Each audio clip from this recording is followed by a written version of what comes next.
Losing time, I'm fading fast. I just wanna make it last. Try to let go of the past. I close my eyes, embrace the blast. Sleepless nights and headaches stack. Restlessness to hell and back. What's my purpose? What do I grab? A slippery surface, a heart attack.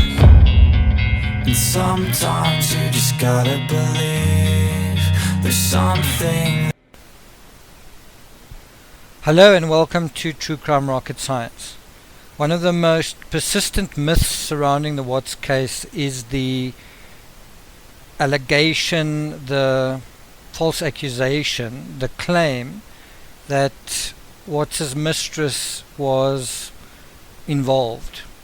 I'm not going to be more explicit than that because I think everyone knows what I'm talking about.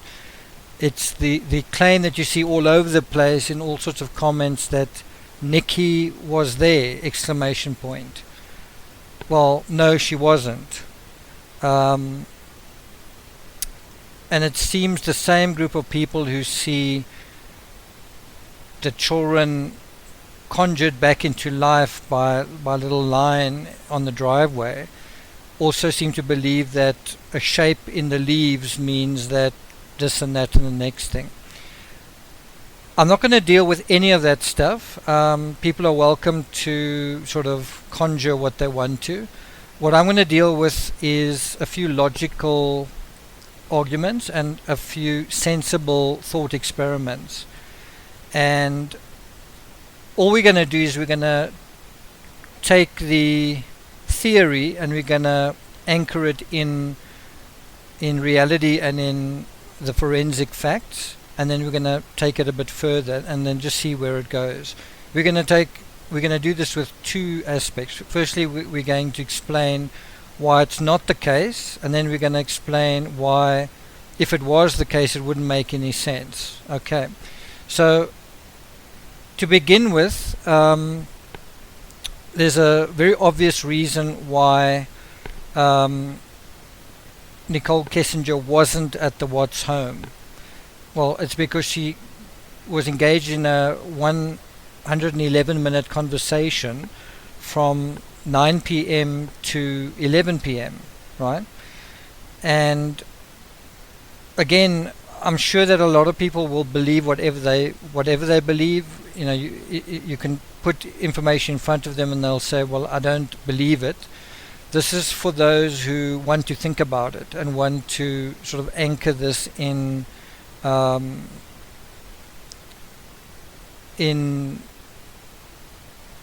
the discovery, and also kind of try to pretend that this is a court case and that one is fielding a either a prosecution narrative or a defense case, but that it's in that scenario, right? We're not kind of in the twilight zone where we can sort of just make up whatever we want.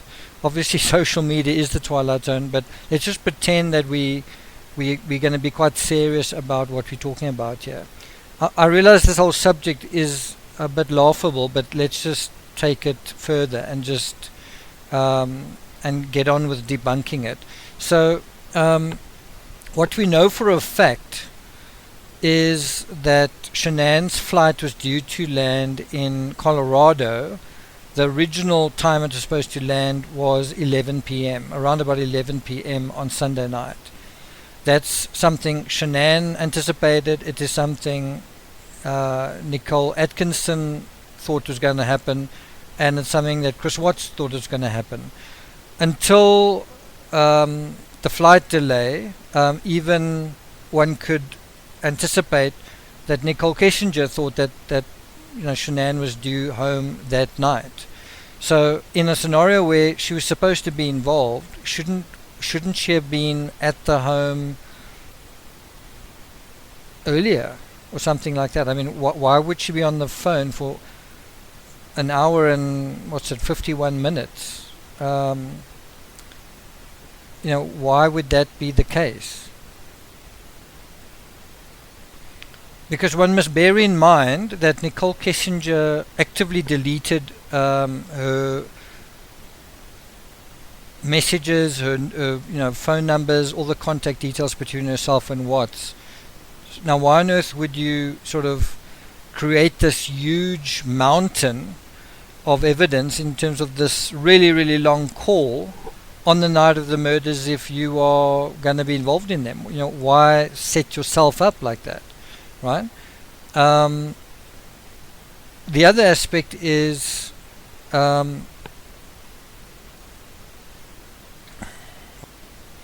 if Kessinger had gone to the house at any time, you would have had the same kind of footage as when Nicole Atkinson's car pulled up. You would have had a recording on the doorbell camera, and you would have had a recording on Trisnastich's camera. And if she was there for any length of time, surely you would have seen a neighbor or heard of a neighbor saying, well, I saw this vehicle there, or I saw a person walking in and out there. Let's face it, we have a neighbor's evidence seeing Watts turn his car on first thing in the morning, and we also have a neighbor talking about Watts barbecuing. And again, if you look at the layout of the neighborhood, it's just a very it's a labyrinth that's impossible to get in and out of without somebody seeing you, let alone sort of being busy in the house. You would need to get there without arriving by car, and how is he going to achieve that? And any movement with the car is going to alert doorbell cameras all over the place. And we know also that another camera picked up Watts driving back into the neighborhood the next day. So the FBI and the police did their due diligence in finding other information about the movements of vehicles in and out of the neighborhood. So that's one problem you're going to have to overcome to make your case. The other aspect is Watts himself was kind of in the dark about when Shanann was arriving. And what I mean is, he assumed that she would be arriving at 11 o'clock, which is why he ended the call at 11. And literally what was happening while he was on the call to Kessinger was Shanann was trying to communicate to him that the flight details had changed and Watts was sort of unavailable. Now, he could have been doing certain things that distracted him from this, but it does seem to ring true that when he got off the call, he suddenly got the messages from Shanann, and then he sort of responded, oh crap, that's going to be late. And while it's true that some people, sometimes you can be on a phone call, and when messages come in, you sort of see them, as in they sort of the alert sort of briefly indicate at the top of the screen. But that only works on certain phones, and you're only going to get certain messages doing that. A sort of a text message isn't necessarily going to display that way. Also, if Watts was engaging in sort of other activities while he was on the phone, so for example, he could have had the phone on speaker, not necessarily looking at the phone, right, when Shanann's messages came on. In any event, the fact that the call between Kessinger and Watts ended at around about the time that the flight was supposed to land at Denver International Airport also suggests that they kind of anticipated that Shanann was going to be sort of not only back in town but sort of online, and also having a signal kind of thing. And so it's not really the case that you are ending the call because Shanann's going to appear at the door 5 minutes late. It's not that. It's more the case that you want to end the call before Shanann can make a call and then get kind of an engaged signal, and then be very suspicious, like, what's that all about, who are we talking to at 11 o'clock at night kind of thing, right? If, on the other hand, if Watts had known that the flight was delayed, why wouldn't he have spoken for another hour or another half hour, whatever it is?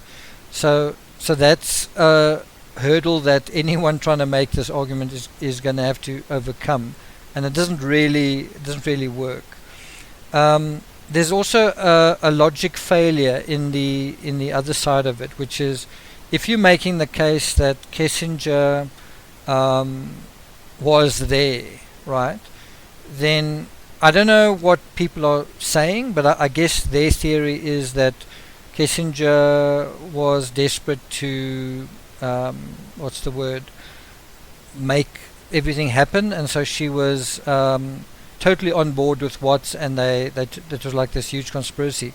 If you're going to make that claim, then part of that claim is then that Kessinger knew that Shanann was pregnant, right?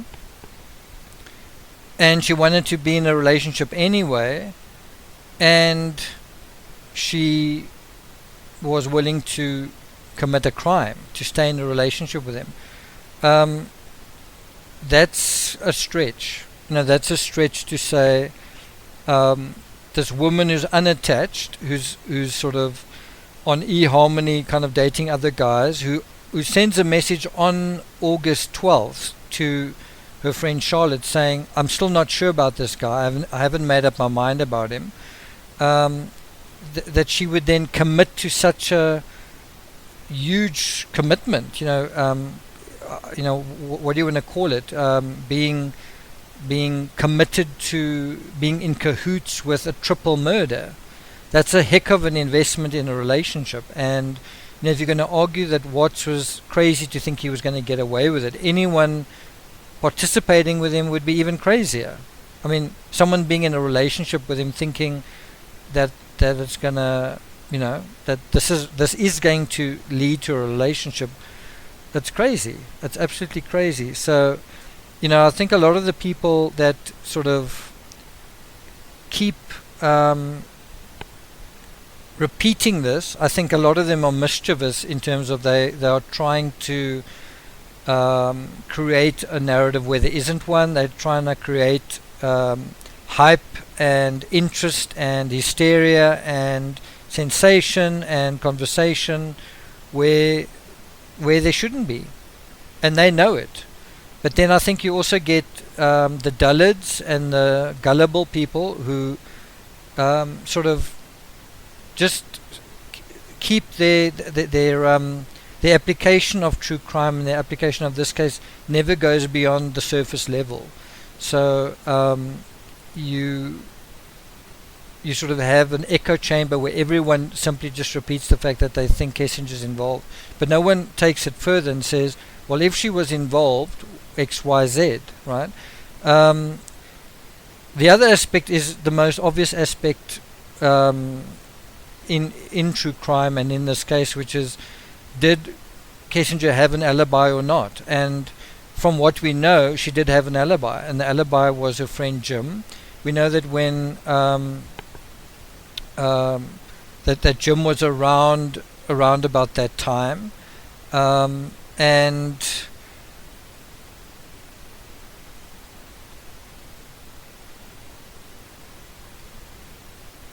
what I mean is when Kessinger came back from work, then I'm talking about on Monday, then Jim was there, and so when she called Watts, or when Watts called her, and she sort of stepped out to take the call, Jim was there. So on the actual day, Jim was there, right, at her home.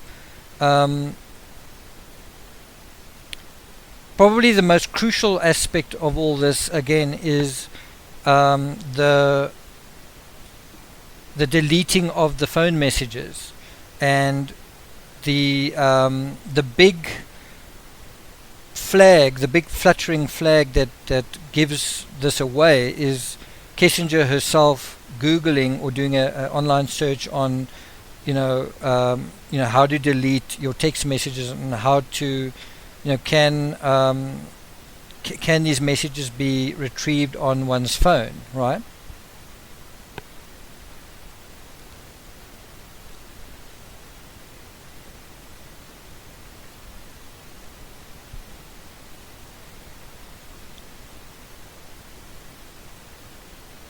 And so if you refer to the phone data review, what you see is late on August the 14th, so in other words, a day after the crime, late in the day after the crime, so the day after the crime not being Monday, but Tuesday. So, and I mean, bear in mind, this is also late after the Sermon on the Porch, which Kessinger also watched. So you must bear in mind that it's very, very late into everyone becoming aware of what's going on. Kessinger also becomes aware of what's going on. And so at 5 p.m. on Tuesday, Kessinger searches Google on topics like, can cops trace text messages? And how long do phone companies keep text messages? And the difference between text message content and text message detail. And obviously she's concerned about the kind of explicit messages that she's sent, and but she only becomes concerned about this late on Tuesday, right? And if you go back in the timeline, you have her searching for Shanann Watts just after midnight on August the 14th, and at 11:09 on Monday night, Kessinger calls Watts and they have a 51-minute conversation, which is deleted. So just think about this. You have a 111-minute conversation on the night of the murders. That's like waving a huge flag to say, look at me, right? Then the day goes by, right? And then on that night you then have another huge conversation lasting 51 minutes, and then the day after that, only the day after that, you delete everything. If you think of it in a obvious way, if you were involved in a crime and you were covering it all up and it was all planned and whatever, then you have a situation where you're gonna not direct attention to yourself by making very long phone calls in the middle of executing it, and you're also not going to need to make long phone calls if you're with the perpetrator, right? You're not going to need to communicate at length with someone if you're with them. It's not necessary. And so it doesn't make any sense in this scenario where Kessinger is leaving sort of breadcrumbs of her internet searches, including for Shanann Watts.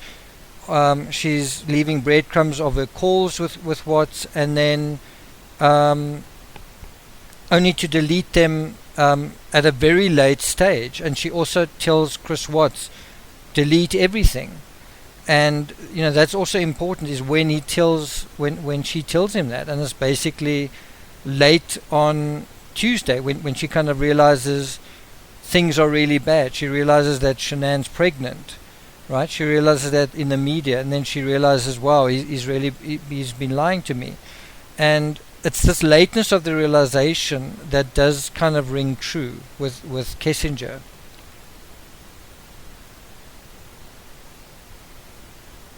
In the Two-Face series, especially the last books in the series, like Oblivion and Annihilation and Epilogue, I've gone to a hell of a lot of trouble to try and show the thinking process of Chris Watts in trying to deceive both his wife and his mistress, but also the thinking process of his mistress, who's trying to figure out what is going on and what she likely knew.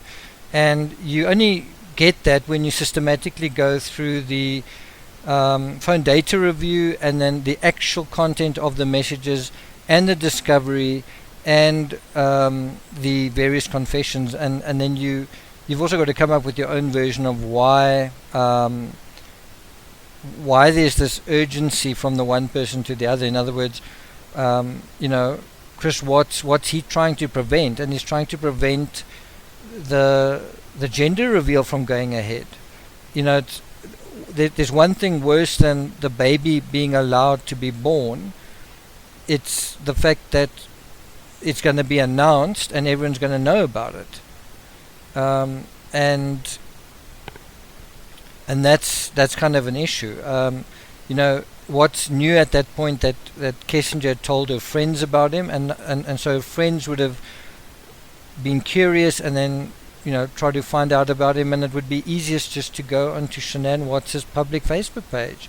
And if she was saying she's happily pregnant and she's so happy and her husband's so great, that would have torpedoed their relationship, like in the blink of an eye. So if you want to make this argument, you've got to make some kind of argument where Kessinger's aware of the pregnancy and she wants to stay in a relationship with Watts anyway, and so on, and then she only deletes her cell phone messages right at the end. None of that really makes sense. It doesn't really make sense. If she was cooperating with him, then why was she relatively forthcoming to law enforcement as well? And then I guess the final point to make is that Watts transferred a last image into his secret calculator application, a semi-nude selfie of Kessinger, and that was at 09:29 on August 14th. Now, this is speculation obviously, but we don't know for a fact when Watts received that image, but he'd been actively hiding his images away, right? He'd been actively doing it, and we know he moved a huge tranche to his secret calculator app after the sand dunes thing while he was on the flight to North Carolina. So he was very, very careful to hide everything away. So it stands to reason that this stray image that is moving to the secret calculator app, and this is the very last one that he moved, was sent recently. In other words, it was sent either through the night of August 14th or when I say through the night, I mean the early morning, the sort of late night of Monday night, and then the very early hours of August 14th. And we know that Watts spoke to Kessinger like at 02:07, and they had a 10-minute conversation, and maybe the image was transferred related to that interaction. But again, if Kessinger is trying to cover her tracks, and we know that she was very keen on doing that at a certain point, then this was really reckless, is sending this photo of herself to him on his phone, and kind of identifying herself on his phone constantly as his mistress. I'm just saying, within the context of her involvement, that doesn't make any sense. This does not make any sense. And the people that are pushing this scenario aren't making any sense either, because you need to acknowledge that kind of stuff, and they're not. So I hope you will share this video with these people, and hopefully they will begin to see the light. It's especially important that those that are recycling a bogus narrative cynically, in other words, they know it's not true, but everyone is chattering about it. It's really important that they just stop, because it's not what true crime needs, and it's not very smart either. So hopefully people will sort of get with the program and get with True Crime Rocket Science. Please subscribe to the channel, like, share, leave a comment, and all this kind of brilliant. But understand that at this point, I still can't answer questions about the facts surrounding the investigation. Really all everyone wanted throughout was justice for Shanann and Bella and Celeste. We're certainly pleased that this seems to be the outcome. I think all of those who were involved never truly believed that he would give us an accurate statement. What I can tell you most affirmatively today by what happened in court is the spotlight that he tried to shine on Shanann falsely, incorrectly, and frankly a flat-out lie. Is the spotlight that he tried to shine on Shanann falsely, incorrectly, and frankly a flat-out lie.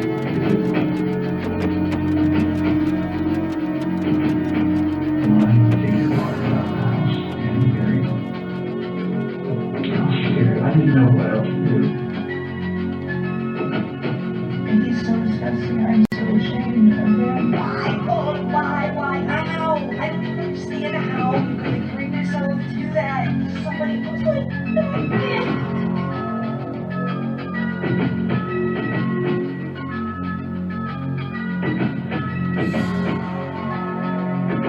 It was a shocking deal news of the week. Occidental increasing its bid for Anadarko to $76 a share.